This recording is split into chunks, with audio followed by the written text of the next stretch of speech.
Hi, this is Foreman, an AI production manager for the company Voltway. Foreman can work in stock procurement, supply chain management, and many other administrative tasks. We'll demonstrate Foreman's AI chat capabilities and its graph visualization.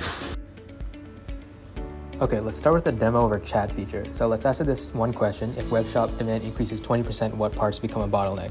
So this question obviously involves a lot of interaction with the data and reasoning, which is perfect for our approach because basically our Gemini model uses SQL queries as a tool. So it can execute a SQL query, reason about it, get the data from that, and then reason whether it needs to do another SQL query, do that query, on and on and on. And you can see the output soon. Okay, so you can see the result of our query here. So first it starts by getting the web shop sales for each of the models. Then it calculates 20% increase of that, talks about how it did that. Then you get actually like a sorted table of the different parts and their deficits. And lastly, you get a discussion of limitations, so what the model didn't consider that you should consider to perhaps get an even better answer. So you can see these different situations here. The key purpose of the email system is to keep good response speed for the tens and thousands of suppliers that the company would have in reality, and also negotiate automatically. This is our email feature implemented. This is an example mock email that it is pretended to be a supplier.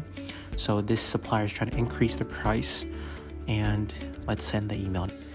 If we send the email, we will get an email response automated by Hugo, and this is the response that we got. So it's trying to negotiate the price, that the increase is too high compared to the previous price, and we value the relationship between the company Voltway and us as a supplier.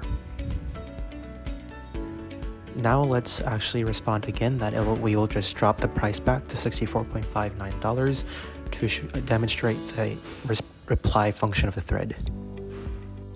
The automated reply by Hugo demonstrates the appreciation of the decrease in price, and it'll record that it stays back at $64.59. All right, so here we have a graph that represents a supply chain. On the left, we have our source nodes, the suppliers. On the middle, we have all the parts. And on the right, we have the products, and all the edges from parts to products signify the parts that the products need, and the suppliers have edges to the products that they can produce.